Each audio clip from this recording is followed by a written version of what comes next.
Hello and welcome to Console Shock, Retro and Modern Gaming Chat with me, Trev, and Stu from Playnation Games.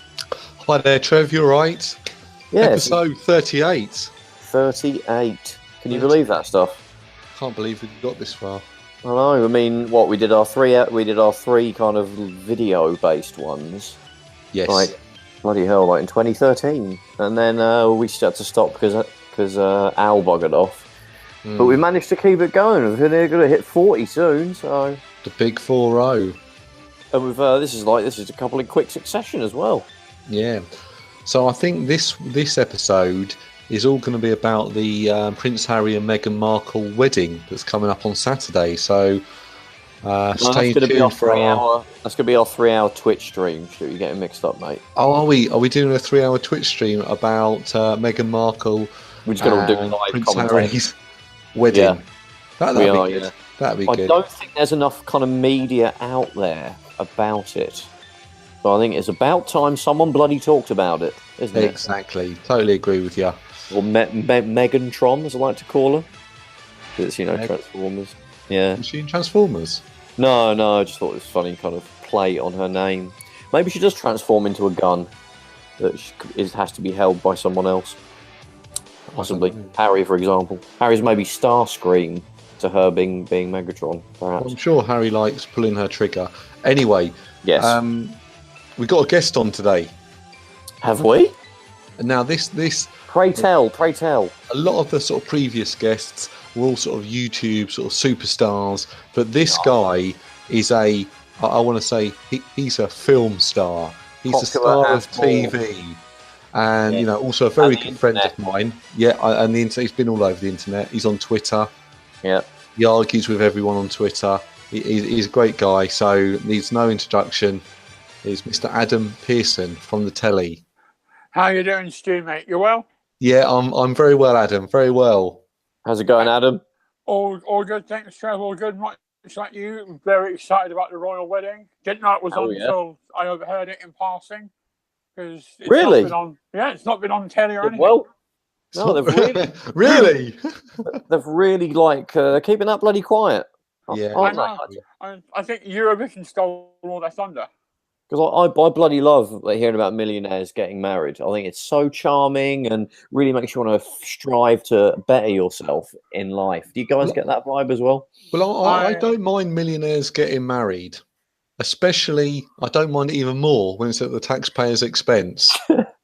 Yeah, really makes you like you're putting your money into something, into the greater good, doesn't it? Exactly. Well, I just hope that the TV rights we sell around the world for this major event recoup the money that was spent on it. I don't think they will. I don't know. I think Maybe it will. Yeah. Well, But anyway, from what I gather, the only way most of Meghan's family are going to see it is on the telly. So it should make some money.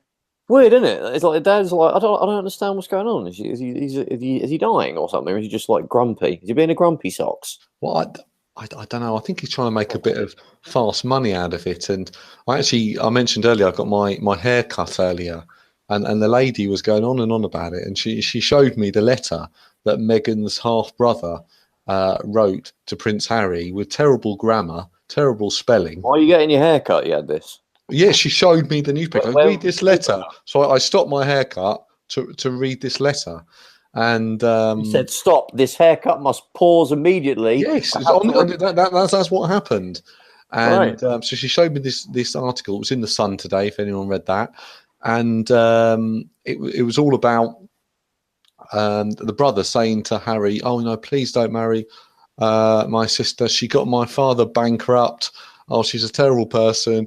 Oh, you're making a big mistake, Harry." And I thought, well, hang on, why are you not sticking up for your sister here? And I don't know. Way older than her. Anyway, why are we talking about this? Anyway, Adam, we're going to talk about you. Now, yes. Okay. Tell us what you've been in a few films, you've done some TV shows. So give us, 2 or 3 minutes, 5 minutes, all about what you've done.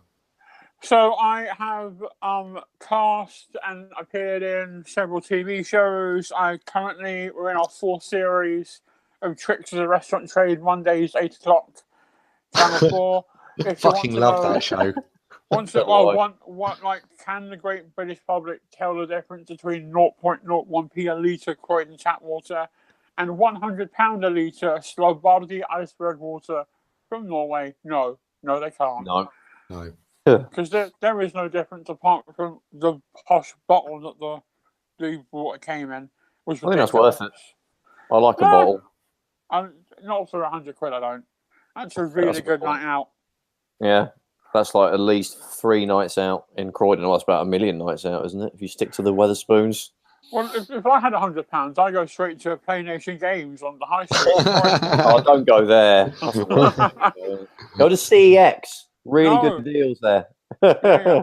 I just have to make an announcement. This podcast includes paid promotion. Yeah. Trev, do CEX have 20% off at the moment?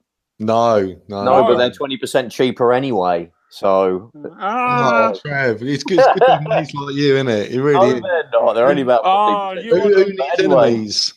He is the Meghan Markle's brother of computer gaming. Exactly. I'm the Meghan Markle's dad, mate. Yeah, even worse. The ultimate Markle. And I've also done some BBC Three stuff. The Ugly Face of Disability Hate Crime and Adam Pearson Freak Show. The thing I'm known most for, which is really, really, it's great, but it's weird by the same token. That weird Stuart won't watch it. I appeared in Under the Skin with Scarlett Johansson. Yeah. You saw Chuff, didn't you? Yeah. I if you wish to word it that way, we can word it that way. Codename Black Widow. Yeah, I saw her naked. She saw me naked. You give a little, you get a little. And someone just happened to be filming it, and they've made a film around it. Yeah. Works out well. I wasn't even meant to get naked. It just sort of happened. It does, doesn't it? Every now and then. Yeah. I mean, my feature film to nudity ratio is 2 for 3. Nudity. I have a thing coming out 24th of June at Brooklyn Film Festival. Is that your penis? Where I have another penis scene. Oh, Adam, honestly, because everyone, obviously, I hope you can probably tell. I know Adam. He comes into my shop quite often, and he keeps on saying, "Oh, I've been in this film. Oh, my knob's in it," and I just don't. And I'm like, "Oh man, I don't mind seeing penises. I'm fine with that. But it's seeing penises of men that I know." and you know, he says I'm in this film, and then he just shows you a video he took on his phone. Sure. Look, I'm in this film, and he's anyway. It is filmed, so does it matter if it's in portrait? Hell no. I've actually just thought of something, guys. If Meghan Markle was in a NES game, what NES game would that be? Oh. I can tell you if you want to do it. Yeah. Markle Madness. Oh, I like that. Well, I was going to say, because she's going to be a princess soon, she could be Princess Peach or Princess Markle. Yeah, or instead of Mario is missing, Mr. Markle is missing. Yeah. Isn't that a SNES game, technically? It could, yeah. It was a SNES, I think, a version of it. But yeah, it needs a whole show to itself. But yeah, anyway, thanks for coming on, Adam. No, it's good to be here. Thanks for having me. We're going to hear more. I think we're going to do an episode just about the sort of Scarlett Johansson Chuff situation, I'm sure, in the future, if you'll come back on for that. Yeah, absolutely. I'd be chuffed too. Most of us had to wait till the iCloud leaks to see what you managed to see. But so you got a sneak preview of that. So well done. No, thank you. End of show. Yeah, and I cleared my student loan. So what we've got Adam on for today, we actually want to have a bit of a reminisce. It's kind of it is video related, but it does segue into a few other things, and that is sort of old school sort of wrestling, and we're talking like WCW and WWF, and how also there was a lot of video games that came out, and for people of our age, sort of I don't know, I guess we're millennials, aren't we? Kind of older millennials in a sort of early to mid 30s, which we all are. This is something we kind of grew up with, and they kind of went hand in hand, didn't they? They were just part of that whole kind of pop culture of the late 80s and early 90s. So So, Stu, actually, what is your sort of first memories of wrestling? Was it a video game, or did you see it on TV or something? It was more about on the the school playground. It was kids were coming in. Oh, I've been watching wrestling. Of course, I never had Sky, so I never really watched it sort of back in the day. Really, sort of the weekly.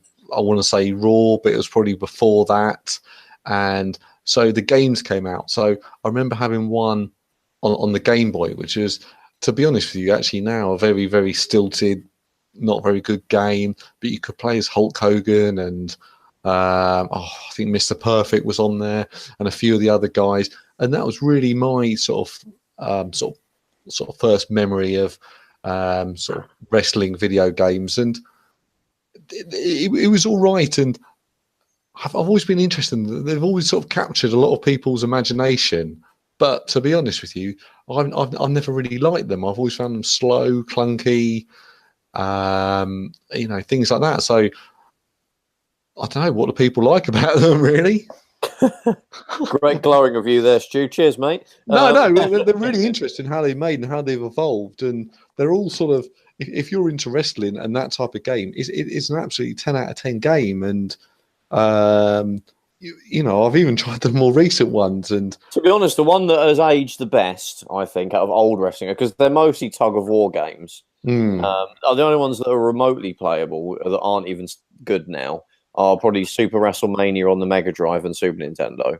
I think they're good. And then you've got WWF WrestleMania, the arcade game. That, I think, has aged quite well because it's more like a one-on-one fighter, because it was made by the Mortal Kombat guys, Midway, and it's very similar in how it plays. You could play that now and actually really enjoy it. But now it's kind of gone into like the 2K games, which I do play, but they're not easy to get into. You kind of trigger, you have like, they're hard to describe. They're very slow paced, and you need to be really dedicate a lot of time to really get into them. But yeah, they're kind of an enigma at the moment. But yeah, but anyway, Adam, what about you? What are your sort of early wrestling memories? So I got into wrestling. One of my best friends, Matthew, had all the kind of old school VHS tapes. Like Hogan, Warrior, Bulldog.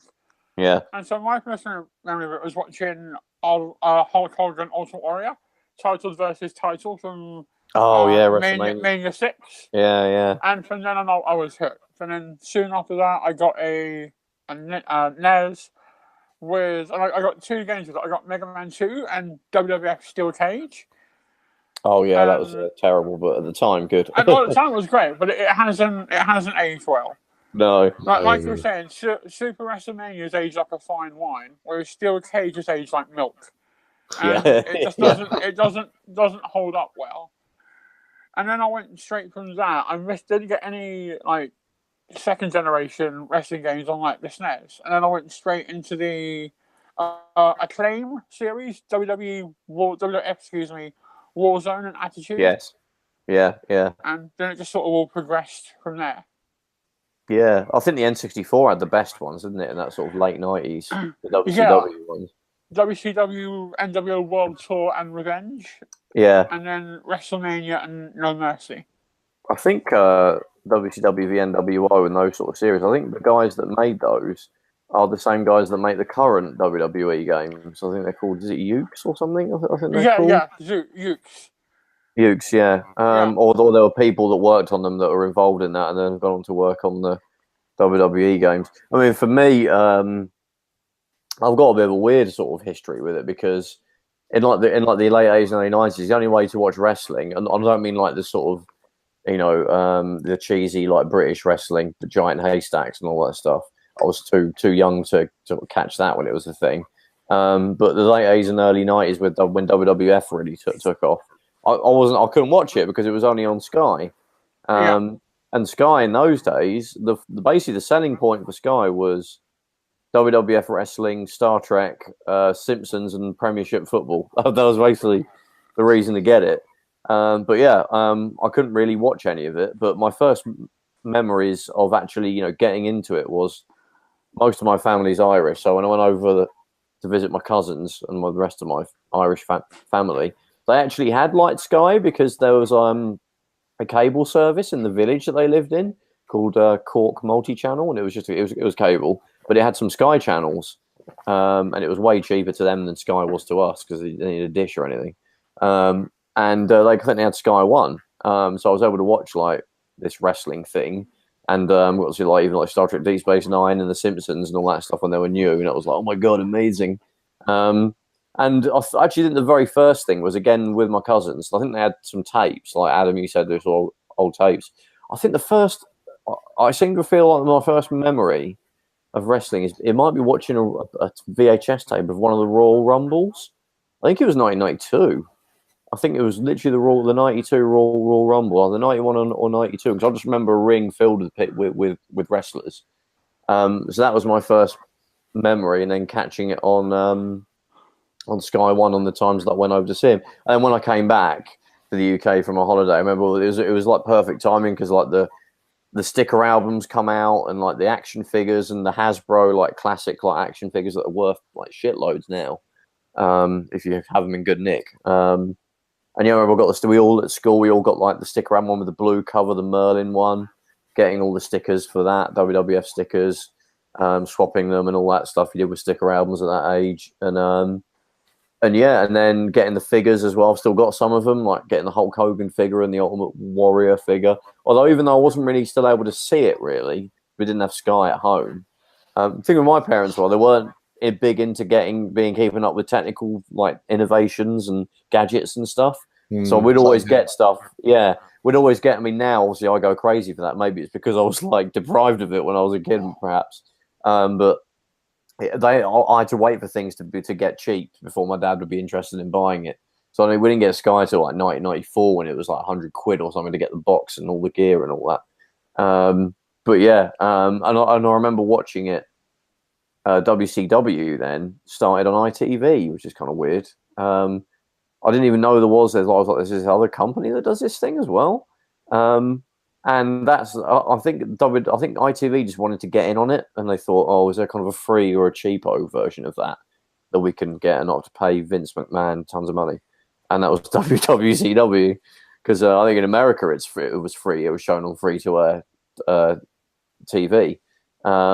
So yeah, we got that on ITV on like a Sunday afternoon. But it was like the show was called WCW Worldwide, and it was a weird kind of cobbled together clips of the other shows that are shown in America in like a digest almost thing.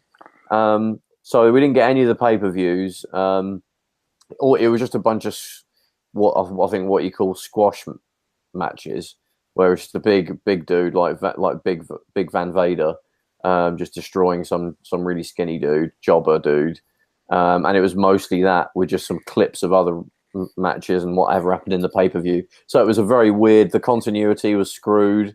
You couldn't really keep track of stuff, and the big matches weren't really on it because it was like a sort of a cobbled together show that they just gave to ITV. But yeah, but I used to love it. I used to watch because it was like wrestling that I could actually watch for free on terrestrial TV. So I used to watch it every week.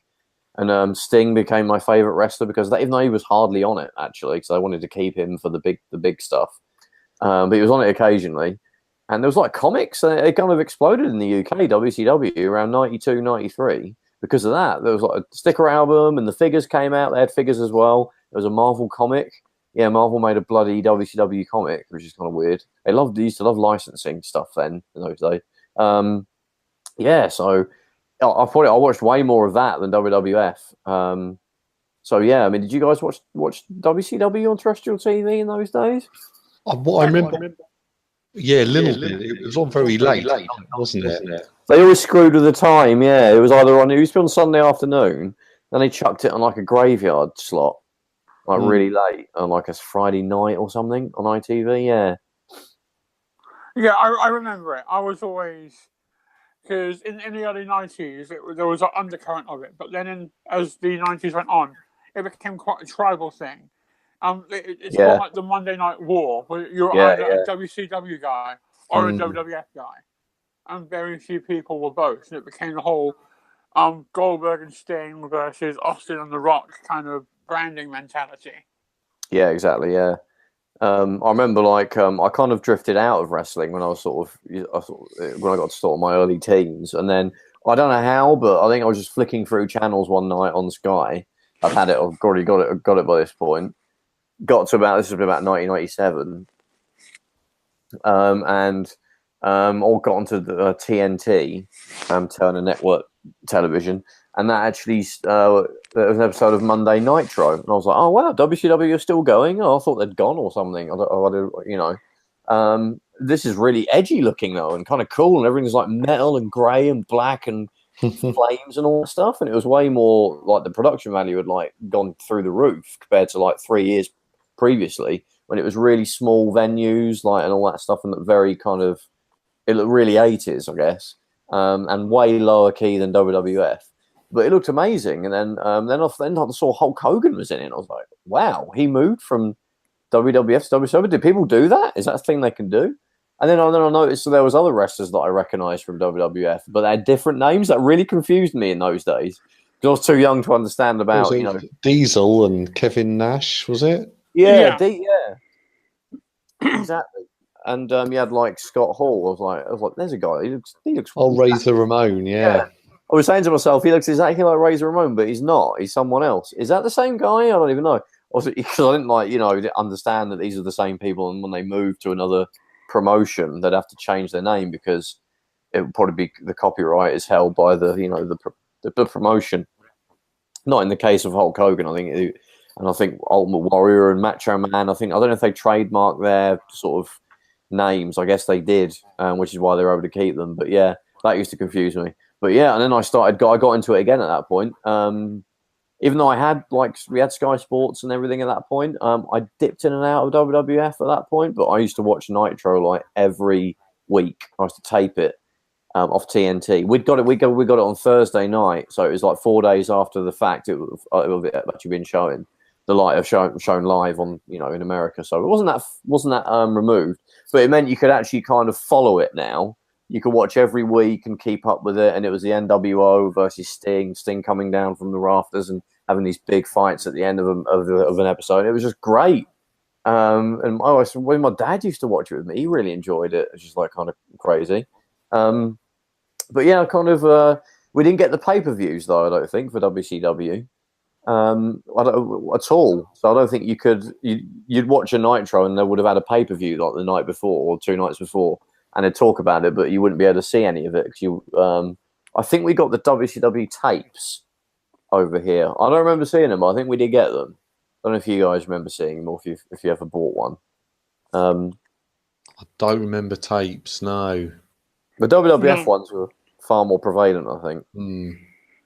Yeah. I was always a WWF guy. I had a knowledge of WCW. How long did you watch it for, Trev? Were you there in the really dark days when David Arquette was world champion? Oh yeah, I've read about and like sort of heard about all that terrible stuff at the end, like before they went bust. But no, I wasn't watching it. I think I watched it. I couldn't actually pin down an amount of time I watched it. It felt like it was about a year. So I caught a big chunk of the glory. That probably was the glory days. I think just that 97, 98 period. The Goldberg period. Oh yeah, it might have been just before he came in, so I probably drifted out just before then. But yeah, but I think 98 was a good year as well. But I think after that is when it really went. Yeah, you had the David Arquette. It was Vince. What's his name? Vince Russo. Vince Russo. Yeah. Why does everyone hate Vince Russo? Because he comes up with terrible ideas. He made himself world champion. He like Judy Bagwell on a pole match that happened. So Adam, who is he? What does he do for people that don't know this name? So he's in creative. He deals with all like the storylines and the booking and who's going to win, what's going to happen. He's essentially a writer for a soap opera, and that soap opera is the world of pro wrestling. And he just comes up with like the wackiest, most baffling bollocks. But he started like, you can obviously more about this than me, but he actually was in WWF and he got like the Attitude Era. He kind of started it, didn't he? He wrote a lot of that, so that was good stuff. Yeah, and then he got it off. Yeah, and then he just couldn't. He was just like a one-trick pony, and he could only do that kind of tone of stuff. Yeah. And so he ruined WCW. Then he went to TNA and ruined TNA. And then he emailed like Vince and Paul Heyman and said, "Hey!" And they just were like, "No, mate, screw it, go home." He'd soured his like reputation so badly. I would say to be a wrestling, booker, it's got to be one of the job. No one's going to like you because you're always going to get it wrong with 80% of the audience. They're going to go, "Oh, I hate that guy. Oh, why is that guy fighting this guy? Why is this guy fighting that guy? Why is that? This story doesn't make sense." Well, that poor fella, like he's some sort of martyr here. He's got to come up with these storylines, week in, week out, and and then he's dictated to by one wrestler can't work with another wrestler. Oh, these two are friends. Oh, they know each other. They're the same style. Blah blah blah. And he's got to put everything together. So I'm going to give him credit. Well, not only do you have to deal with the wrestlers and all the egos there. I mean, look at the old Bret Hart, Shawn Michaels, Survivor Series. Oh yeah. 97. The Montreal screw job, is that? Yes, it is. You've also got to deal with the fans. Yeah. Who are just like kind of anytime. All you got to do is say Roman Reigns in like an arena full of real wrestling fans, and the booing will be. Yeah, everyone hates him at something because they're kind of forcing him to be like a big babyface, but people just aren't really. It has to happen organically. That's happened organically, doesn't it? Really? Yeah. Like CM Punk, the pipe bomb. That was just a really organic thing. Where he just Steve Austin. Yeah. The ringmaster, but like post King of the Ring where he won it, and he just said Austin 316 says I just kicked your ass. Speech, yeah. And the Bret Hart match just after that, I think that was the full. He's definitely a babyface now. A very bizarre one, but yeah. Yeah, well, that was a double turn where Austin walked in as the heel and Bret as the babyface, and then after the match, Bret Hart left hated, and Austin was loved. So that's an interesting one. Actually, we're using a lot of these wrestling terms. We could probably explain them, I guess, because some people might be listening to this that don't have a clue about this. So so Adam, what is a babyface and what is a heel? So a babyface is the good guy. The crowd cheer for them. They obey the rules. He is the paragon he's the embodiment of the American dream. So basically, Hulk Hogan, as in the early night yellow and red Hulk Hogan. Yeah, Hulkamania Hulk Hogan. Yeah. Would have been a babyface. Against, say, your Rowdy Roddy Piper, the bad guy, the cheater who breaks the rules. Ric Flair. And is only in it for themselves, kind of just despised, who people throw kind of garbage at. And that does happen. What if Hogan joins the NWO and the ring, like, stews with... Every single week on Nitro. Yeah. And then a double turn is when a babyface becomes a heel, or a heel becomes a babyface. And a double turn is incredibly rare. It's like an albatross in between a golden rainbow. Is when a face becomes a heel and a heel becomes a face in the same match. And you've got like, the term heel is from turning heel, isn't it? Literally, like you're turning bad. And I think you can have there's other things as well. Like there's also like tweeners, who are people that like have traits of both of them. Stone Cold is kind of a tweener, but he's kind of really a babyface. But he's actually more like a tweener. Like Kevin Owens. Yeah. At the moment is a tweener, where he's meant to be a heel, but he's just too over for them to. He just gets cheered for too much to be like a full-on heel. So there's that as well, but another term is like being over. So what is it when someone gets over or someone is over? That means the crowd like them and appreciate them, that their body of work is good enough for the crowd to cheer for them, even if they're supposed to boo them. They get a reaction. People make noise. I think it's more about getting a reaction rather than being you can be a heel and everyone hate you and everyone boos for you, so you've got over. They're not cheering, they're booing. Yeah. Like I think it's John Cena that was asked, because he's another guy who got forced on everyone's throats and got booed, and he just says, as long as they're making noise. Yeah, exactly. Yeah, exactly. Yeah. Well, it's like as long as it happens organically as well. I mean, they can try and write someone to become a popular character, so everybody just kind of has to like them. But the more cynical wrestling fans won't fall for that. So, but a lot of the times it does happen naturally, but often with a heel, they're not particularly being written or booked to turn into a babyface, but people just get so familiar with them, they just end up really liking them. Like Ric Flair, he's a heel, really.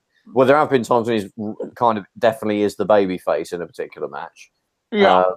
There's one. I think it was World War III, 1996. It was like Ric Flair, Sting. Where he didn't turn up. Well, he's turned up for a bit, but Sting, Ric Flair, Luger, and I hated Luger.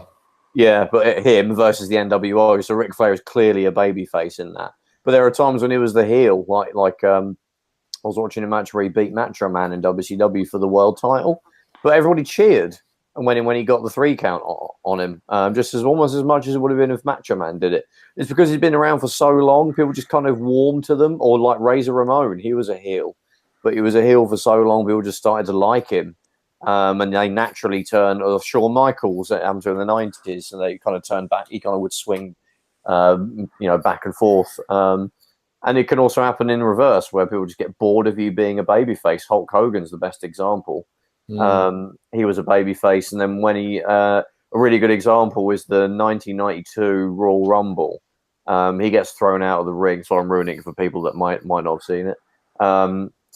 He gets thrown out of the ring, and then by Sid Justice, and then when Sid Justice kind of stands over the ropes, yelling at Hogan, who feels like he's been wronged by Sid Justice, who they were kind of semi-mates before then. Hogan's going around, saying, "Oh, that's an injustice," but people were cheering that he got thrown out by Sid Justice, but he was supposed to be the babyface.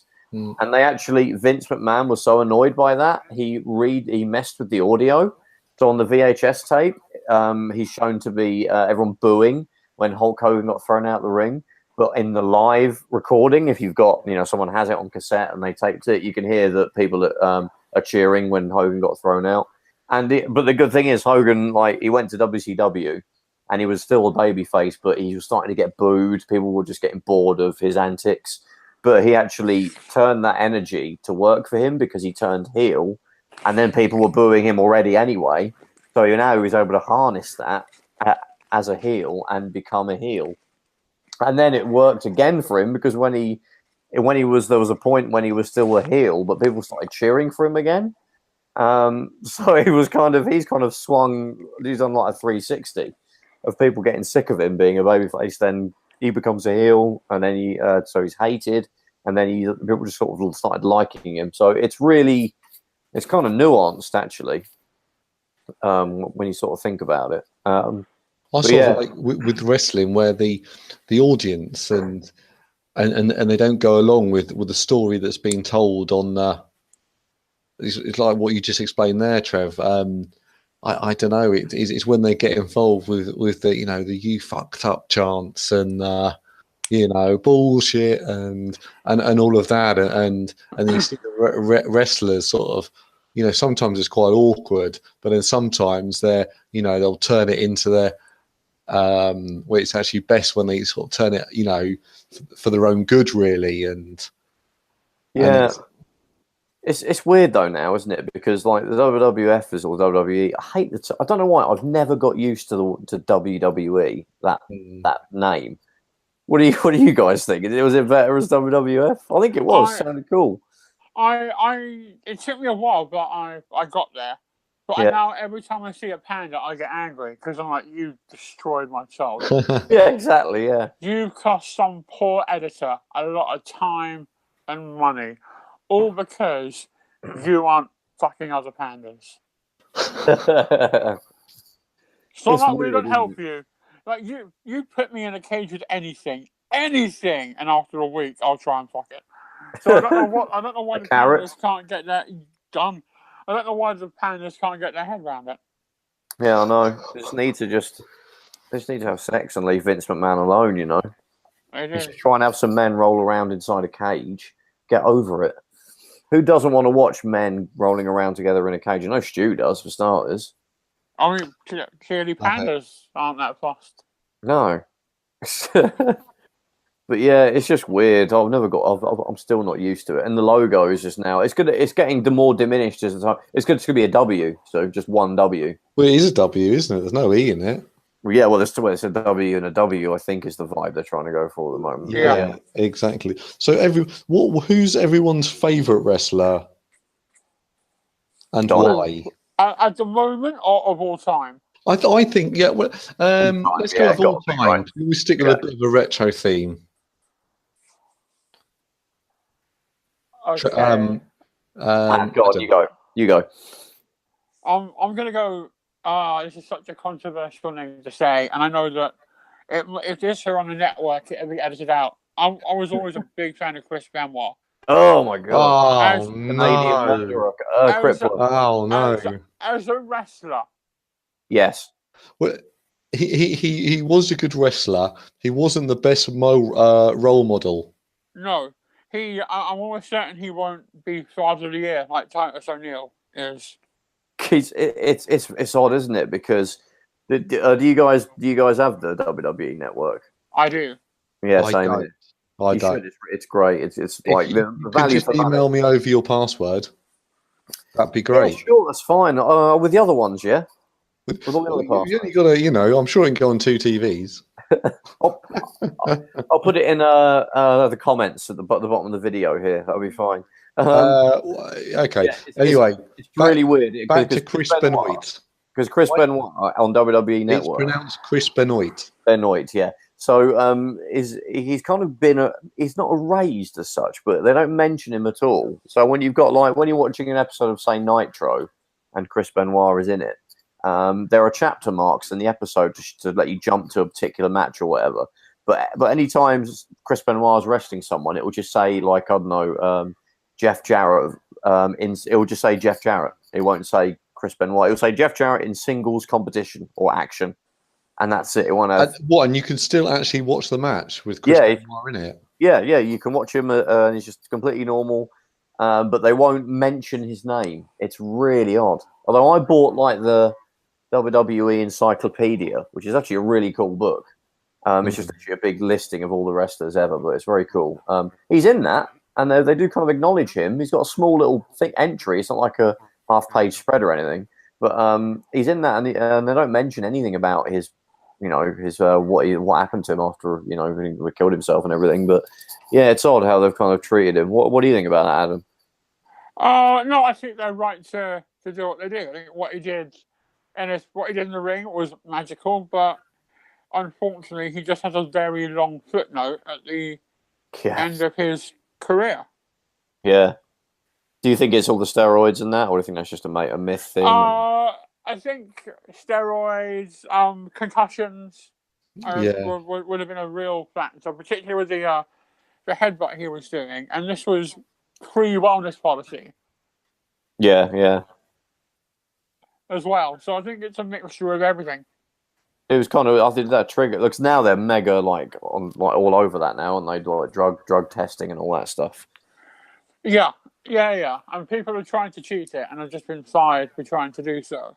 Like, remember Manu? Remember there was Cody Rhodes, Legacy, Cody Rhodes, Ted DiBiase Jr., and another guy called Manu.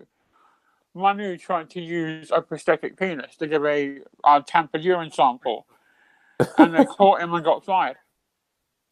Oh man! Prosthetic, bit like if he just pulled a dildo out and said, "Yep, that is my actual penis." That's literally what happened. That's like a pink one, bright pink. Yeah, I think that's why he got caught. With spikes on it. Yeah. Wait a minute, those spikes aren't the correct shape. He left the price tag on, that's why he got caught. Boy, that had a different price tag on it last time. That must be fake. Yeah, because when you look at you've only got to watch either an Ultimate Warrior or a Hulk Hogan promo, and they're obviously just coked up to the tits. That Ultimate Warrior promo where he breaks into Hulk Hogan's plane. Why are we on a plane? Or talking about bloody fuel the jet and all that stuff that he was talking about, in the spaceship. Yeah, send the plane into a nosedive.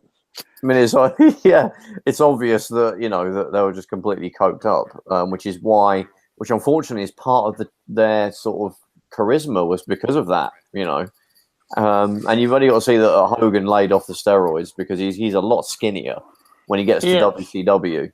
Not skinny particularly, but it's I think half the size, isn't he? Yeah. Well, he doesn't talk about the 24-inch pythons, does he? Really, when he gets to WCW? He had bigger pythons than Arnold Schwarzenegger. That's true. Would surprise me. Well, just use more steroids, really. But yeah, it's always those. I always sort of laugh when they go, "Oh, someone's from somewhere," and they weigh 280 parts pounds. Parts unknown, or they're from here, they're from there, or you know all their stats. Never believe normally from somewhere they're nowhere near from, like Booker T, or he was from Harlem in WCW. He's from Texas. Oh, is he? He's like, he can't get further away. It was literally because, he's black, therefore he must be from Harlem. Pretty much was what we need to show the public. Yeah, Harlem Heat. Harlem Heat, exactly. Yeah, but him and Stevie Ray, they're both from Texas. You know, so Kofi Kingston was from Jamaica, then from Ghana, West Africa. Kofi Kingston's from Boston. Yokozuna, legendary Japanese WWF heel. He's from Samoa. So, you know... who's that one now, that Russian girl, Lana? Where's she from? That's... Texas, Russo. or Texas, isn't it? I think Russo is actually Bulgarian. He's from Bulgaria or Belarus or something, isn't he? He's the Bulgarian brute. Yeah.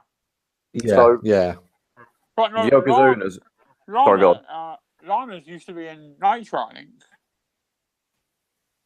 In what? Sorry, what was she in? She's in Nitro. That's CJ Parker, one of the old Nitro girls. Oh, right. Ah, right. Oh, there you go. The dancing, that was kind of cheesy now, but yeah.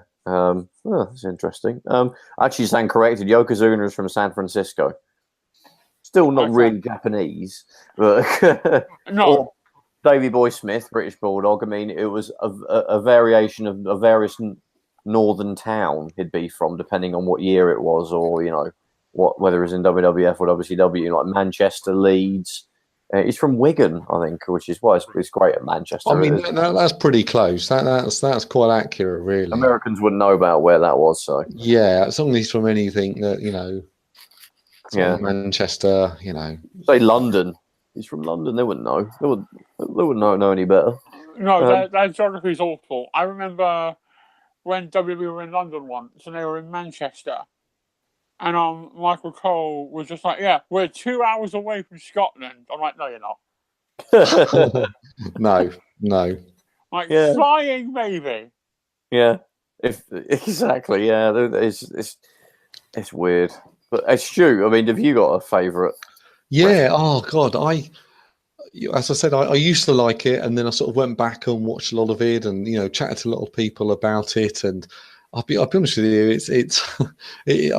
I think you might laugh, but Shawn Michaels. Yeah, that's all right. I've always found him. He was. I sort of quite liked his theme song.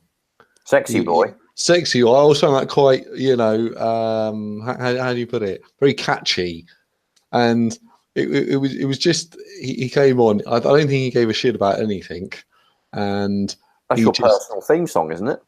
Well, yeah, exactly. There has been some moments I've danced in the bedroom to that song. Anyway, moving on. But he was so amazing in the ring, and he was just And it was just I remember his match. I absolutely loved it. And I'll be honest, I'll probably watch it every year.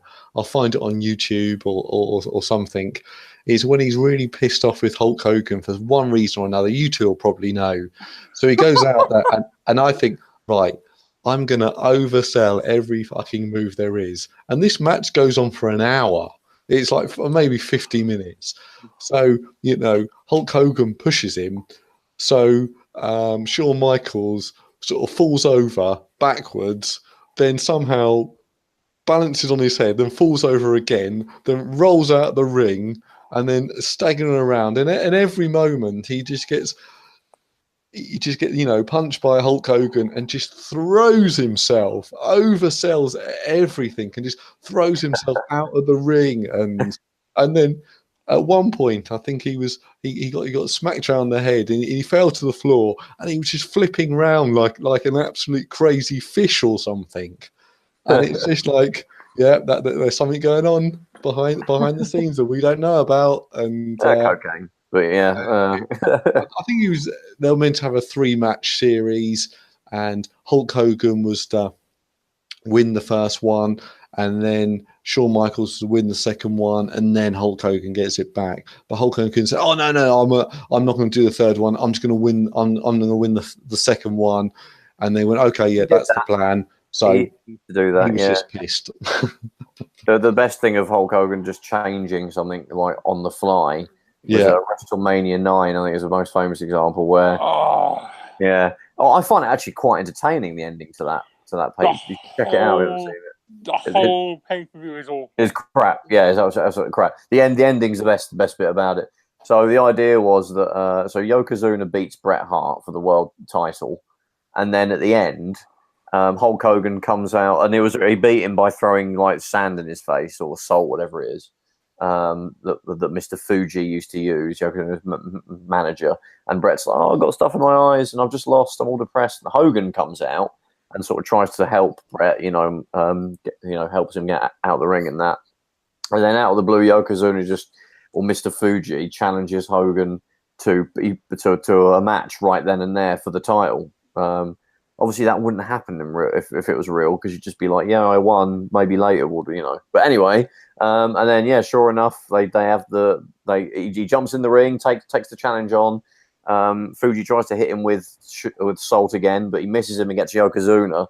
And then Hogan does the big boot and the leg drop on Yokozuna and wins the title. So Yokozuna had the title for about 3 minutes. And then Hogan basically won it off him. And that wasn't supposed to be the ending. The ending was supposed to be, I think Yokozuna was going to beat him, but that was just going to be the end. And I think Bret was going to get the belt back off Yokozuna. And then I think Hogan was going to, I can't remember. It wasn't supposed to be that. Basically, it was going to culminate in Hogan getting the jobbing to Bret to give him the belt. So I think it would have panned out. The ending of WrestleMania would have panned out totally different. But it was literally that day Hogan just turned up and decided he wanted to change the ending. And I think Bret hasn't really forgiven him for that. I think he said to Bret, doesn't like anyone. No, he said something. He said to Bret. I think Bret said to him, "You owe me one." After that, and he was like, "Yeah, sure, brother. I owe you."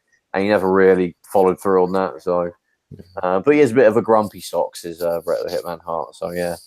But that would happen. Normally, because Hogan, he was like the biggest star ever, really. So I think he perhaps used that to his advantage. But people said that about Nash and Scott Hall in WCW. I don't think it was just Russo, was it? I mean, I don't think you might know more about this, but I don't think it was just them that ruined WCW. I think it was Russo. I think it was them two as well, wasn't it? And they sort of basically, it was a big boys club, wasn't it? They kind of brought that down in the end. Yeah, they all had these guaranteed contracts where they didn't have to turn up to work and had like loads of money. And like Nash was on a big one. Steiner was on quite a hefty money contract, and I just couldn't afford it in the end. They were ridiculous, weren't they? They only had to turn up to so many pay-per-views and all that stuff. So quite a leisurely. It is a hard life, to be fair. It's like, I mean, what you're traveling like, like hundreds of over 100 days of the year, probably more than that, right? Just to it's constant. I don't know how they keep producing all this stuff, to be honest, because it's there's no off-season or anything like any other kind of athletic thing that you could be part of. They just have to constantly tour and do all this stuff, and it's no wonder they turn to drugs and all that stuff. I think it's probably a bit better now, I guess. I think they make sure they don't get overworked or anything. But in the 80s and 90s, when no one was like, overseeing this, or there was no governing body or anything to make sure they don't take the piss, Vince just got them to do whatever he wanted, really, to get them to what do you think about Vince? Do you think he's a douchebag, or do you like him? Or no, he's a very controversial figure, Vince McMahon, I mean. Adam, what do you think about Vince? I like him. I think he's, because it's not an easy job. Everyone's just like, oh yeah, he's crazy. Aren't we all a little bit crazy? I mean, and we've all heard the rumors about the incest storyline that he wanted to do. Yeah, that sounds like a Vince thing, actually. Yeah, where Stephanie was pregnant with his baby, and Stephanie went, and Stephanie went no, and then Vince tried to negotiate and go, all right, Shane, and that's worse. That's slightly worse. Well, I think that's better, but yeah, still bad, I guess. Yeah. And they've had some misses, like okay, Trev, you ready? 2 words: Katie Vick. What's the Kane Triple H storyline? You know, where Triple H dressed up like Kane. No, I haven't seen that. Oh, it's so bad. I've never seen a man dress up like Triple H. Literally dressed up like Kane and plucked the corpse. It was weird. That's ridiculous. That you wouldn't be able to do that now. That's the thing with now, isn't it? It's like really mega PG now, isn't it? That's what everybody complains about. Yeah, but I don't think the attitude era would work now. I think it you get in the face of the wellness policy. And Steve Austin saying ass all the time. It wouldn't be allowed now. Is it actually, is wrestling like crap now? A lot of people say, oh, it's not any good anymore. But millions of people still watch it, so obviously it can't be that bad. Do you think? Do you just watch it still because it is actually kind of good? Or is it just out of a habit, but you're like, yeah, it's shit now compared to back in the day? I don't come in the habit of watching it, but every now and then you'll get like an amazing match. Like Backlash, just gone, is probably the worst pay-per-view I've seen in quite some time. I've heard that, yeah. But the opening match with The Miz and Seth Rollins is amazing. Yeah. Seth Rollins is probably the best technical wrestler in the company right now. Sounds like watching Charlton Athletic. You just get years of shit, and then you get the odd match. It's like, oh, that was great. And you just come back next week to commence the next several years of shit. So I can relate to that. I'm a Palace fan, so I'm right there with you. Oh, there you go. We both have that same. Well, that's what differentiates us from like a Man United or even Stu here with an Arsenal, where for Stu a devastating season is not finishing second. Or we bloody won the FA Cup again. I think we're bloody hate that thing. But what I was going to say, I can't remember now. It's all the storylines, and I remember I watched a bit of wrestling. I thought, I know what would be funny. I'll explain to my girlfriend the storyline of a wrestling story, and it would just got into the sort of me trying to sort of repeat it back to her of what happened. It was just completely, to anyone who's not actually watching it, it makes no fucking sense. You haven't been able to indoctrinate her into watching any of it then, for real? I think she's watched a little bit in the background sort of now and again. But when you're trying to explain to it that, oh no, someone's baby, this, and then that happened because of this, then he came out and confronted him in the ring, and it's going to sound crap, isn't it? It's just like, what? It doesn't make any sense. But when you see it, of course, it goes, oh man, what's going to happen? And why is this happening? Oh, I know why that's happening, and that's they don't like each other, and it all makes sense. So I don't know. I just like the stupid storylines of it all. You should show how the ladder match between Eddie Guerrero and Rey Mysterio, the custody of Rey's son. And old, isn't it? And explain to her what's going on. Yeah. So another moment from wrestling I really liked was when Ric Flair was in TNA. And he had a feud with what was it? Jay Lethal. So the impression. Yeah, so Jay Lethal came out and he was going, woo, woo, I'm Ric Flair. And then Ric Flair was in the ring with his 4 buddies, and he was getting so angry. And then they start taking their clothes off and throwing shoes at each other. And it was just like... The Real Housewives of How on earth was someone sitting around a table and thought, okay, well, we'll bring that guy out. He does an impression of the other guy.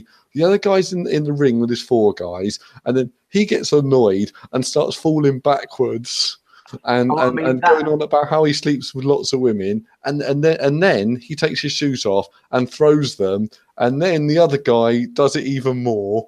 It's going to be gold. I mean, that is the competition to WWE. That is literally the second best competition. I mean, I haven't watched any of TNA. I mean, I know Sting was in it and Hogan. Is it? I mean, Adam, do you watch it? Is it crap? It's garbage. It's even worse than WWE at the moment. I wouldn't even say they were the second best competition now. I think it's either Ring of Honor or New Japan. Was TNA ever any good? Oh yeah, it was for a while. Kurt Angle went there for a while.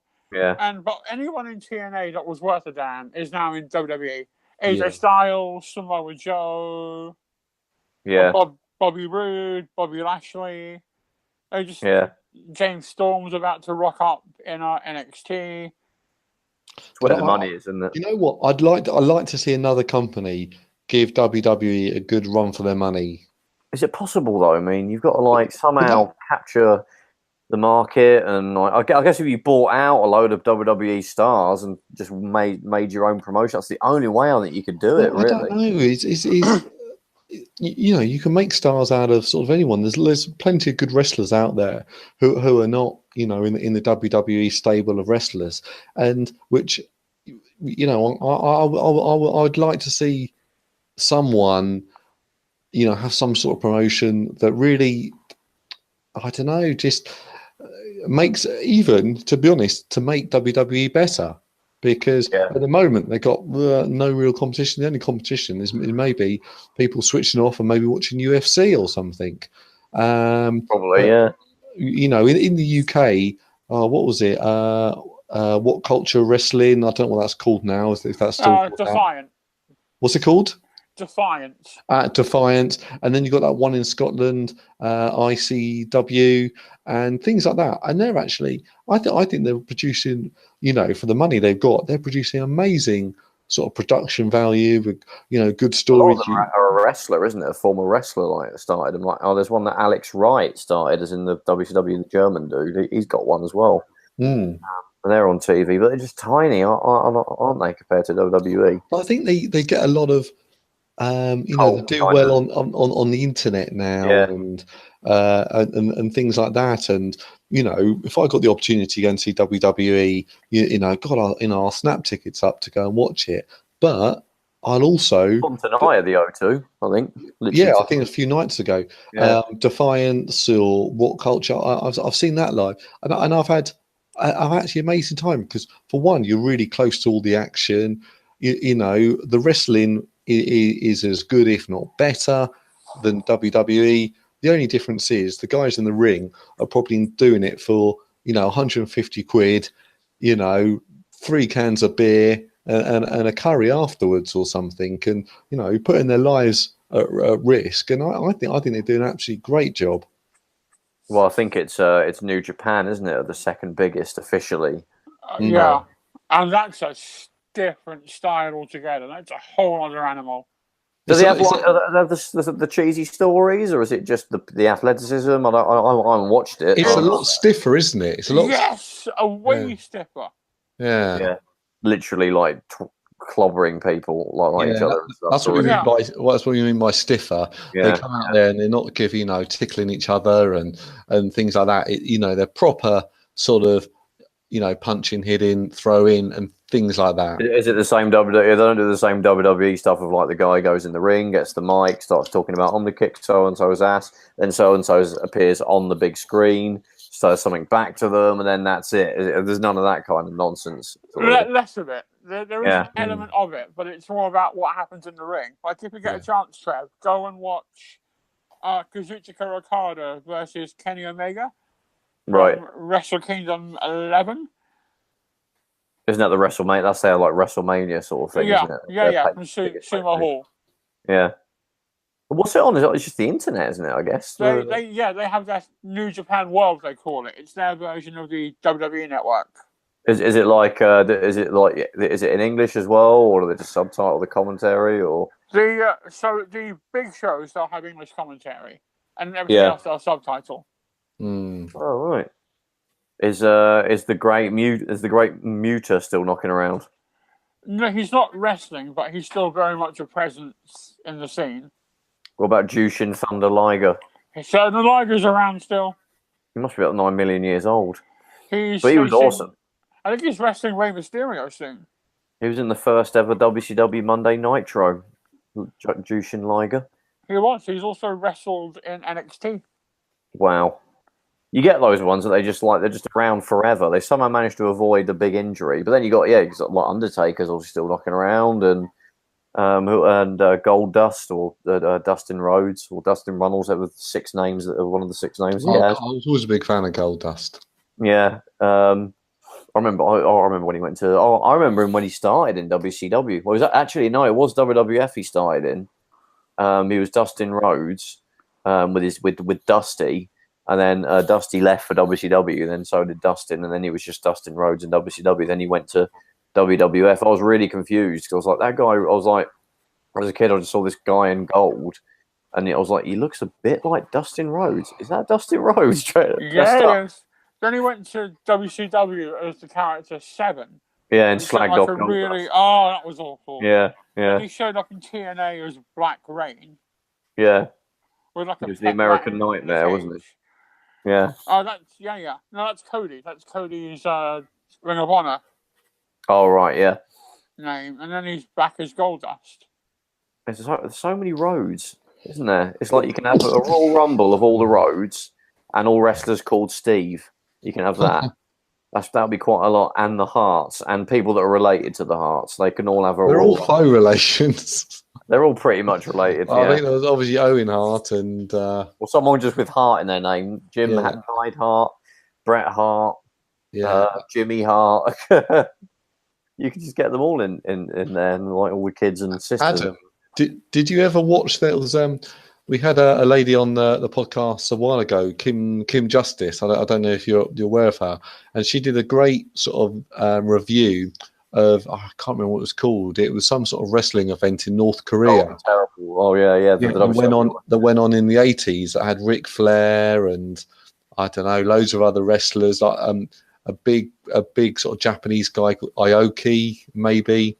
Was this the one that had Muhammad Ali and Antonio Inoki? That's the one, and she did a brilliant sort of hour-long review of the show, going through each match and plus all this stuff that went on, behind the scenes, where one guy was trying to phone up his wife, and then all the security came in saying, "What are you saying about this country?" and almost chucked out, and they just wanted to get out of the country once they're in there, Yeah, Collision in Korea. It was like Collision in Korea. That was it. Yes. I wanted to check that out. I'd reckon if you want to watch them, quite sort of funny wrestling. I think it was in front of it was in their stadium, and in North Korea they've actually got the largest stadium in the world, and so they had maybe sort of 100,000 people in there that were watching this show and have never seen a moment of wrestling before in their lives. So they didn't know, to cheer or whatever. So they just sat there and watched it all. And it kind of must have made a terrible sort of atmosphere in there. But, they made a show out of it. They were quite good for doing that sort of stuff, WCW. But there was like a Starrcade, I think it was 95. And it was called the World Cup of Wrestling, and it was literally WCW versus New Japan, and they had a tournament, and whoever won the most matches would win the World Cup, and WCW won. Sting won the deciding match, and they won like 3-2 or something. But that was a great idea. It would be great if like WWE did that now, like they did the WWE New Japan. But I think like Vince kind of looks down upon that a little bit, like New Japan perhaps. Remember the invasion. WWE versus WCW. Yeah, that wasn't done very well, was it? But yeah. Yeah, that was a clusterfuck. Yeah, I mean they could have literally originally they were going to have they were going to keep WCW as a brand, and they were going to dump SmackDown, I think, and they were going to keep Monday Nitro, and then maybe there'll be a pay-per-view where there's where they face off against each other. That would sound like a great idea. But the trouble is, like, they were going to have they had I think it was an episode of Raw which was all WCW matches, but because like the WWF fans were sort of trained to hate WCW, they were just booing they weren't interested in any of it. And for someone like me, that was heartbreaking because I was like, no, you need to watch these guys; they're good. Some of them got over, like Booker T and all that, eventually, but initially, because, like I said, the rivalry was so big. You liked one, you hated the other. You didn't really, watch both. Like Adam said earlier, it just completely ruined it. I don't think it was done very well though. They could have brought more WCW. I mean, there's some people that don't watch that like stop watching wrestling when WCW finished, and they refuse to watch anything WWF to this day. So you would have got those guys on side. They would have just carried on watching Nitro, and they would have naturally ended up watching the WWF stuff, and you would have harnessed the. They sort of moved into sort of ECW. They were enthusiastic about that, weren't they? They'd have little like pay-per-views and stuff. I had a friend of mine that, oh man, he'd always tell me, ECW is the best. There was this time that, Sabu jumped off the top of the, out of the thing and then cracked his head open. Oh, there's blood everywhere. And then he was hit over the head with some barbed wire. It was just that constantly. And I was like, oh my God, that sounds horrendous. And I'll be honest, I love watching the wrestling, but I don't want to see anyone break their leg, break their necks. It never appealed to me. Like that. Everyone said, "It's great, you should watch it." But I was like, "Man, the hardcore wrestling, that's the best." And then when they set themselves on fire and then throw themselves on knives, you've got to watch it. It's brilliant. And I'm not. No. I want a silly storyline. I want something to make me laugh. And obviously, I want to see a bit of acrobatics and moves and a story being told. They're okay as a one-off match, aren't they? It's like a hardcore match, but like every bloody match is that kind of stuff. You kind of get sensitized to it, I guess. Well, imagine if every match in WWE was like, did either of you ever see Eddie Guerrero versus JBL from Judgment Day 2004? No. Where Eddie loses like 3 pints of blood in one match. Oh God. It's horrific. I just thought it was great, but it's all like that in ECW because I got some old DVDs on the cheap. Stu, do you remember the shop Discount Music where I think Time Bomb is now? Oh God, that was a long time ago. I think that's before I even knew about Croydon. Yeah. Well, they had some of the DVDs going for like $2.99 each, so I bought like about 2 dozen of them, and just plow through them all in 2 weeks. And by the end you do get really desensitized to it all. Yeah, and so you don't really get it. So where do you go from there? You can't really, can you? No, the next step up from that is like snuff movies, and they didn't have any of them. I remember seeing like Mick Foley used to do something. He used to wrestle on like actual explosives and stuff, and literally things would blow up on him and stuff. It didn't really appeal to me, but anyway, well, bloody hell, guys, that's I think we've gone over an hour, I think, now. How can we talk about wrestling for that long? Because it's awesome. There you go. That will be why. So actually, there's a great wrestling YouTube channel called OSW Review. Have you guys ever watched those guys? Yeah. The Irish guys. They do great reviews of like Stu, you should just check those guys out and watch. They do a really good run through of all the Hulkamania era pay-per-views. Right, okay. Well, I'd probably recommend you watch the pay-per-view first before you watch their review, because it literally goes through every match and everything. But they're really good. I do like watching old wrestling, so yeah, I'll look out for that. Well, you should do what I do. I mean, I got WWE Network. It's like £10 a month. Got just like an advert for that now. And you can literally watch. What I started doing is I was like, right, I'm going to watch all the WrestleManias. But then I got to the third or the fourth one, and I was like, well, they keep referencing stuff that happened in the Royal Rumble and Survivor Series. I'm going to have to start watching them, aren't I? I can't just watch the WrestleManias in isolation. It's like watching the EastEnders Christmas special and that each year and nothing else. You'll be completely like, what the hell? So I ended up going back and watching all the pay-per-views. But then they got closer together, and there's more of them. You end up with 12 a year, and then I started watching WCW as well, and there's 12 of them. It's bloody hard work watching old wrestling, because you got to do dozens of hours to cover a month in the timeline of WCW or WWF. But it is actually worth it. If it's only £9 a month for. I mean, God knows how many DVDs that would have been, for that amount of hours. And I don't think there was really DVDs of episodes of Raw, really, or episodes of Nitro. They were just like best ofs and I stuff. just think there's so much content on there that I don't know. It'd be too much to watch. It's worth it, though. It is worth Yeah, it. I'd certainly I'd recommend it when you got spare time to watch, grab an episode of whatever. But anyway, that's another episode of Console Shock, guys. So where can you find us, Stu? Right, you can find us consoleshock.net, on YouTube under Console Shock, under Facebook under Console Shock, and also on iTunes and Stitcher. You can find the podcasts under Console Shock. So I'm getting back. My computer room is all set up, so I'm getting a bit better now at uploading them all to iTunes. So that will be on there. Well, actually, it'll be on there tomorrow. But when you listen to this, you've already downloaded it. So download it again on iTunes. Yeah, download it again on iTunes. That'd be great. So, but Adam, more importantly, where can we find you? So you can find me on Twitter at Adam_Pearson.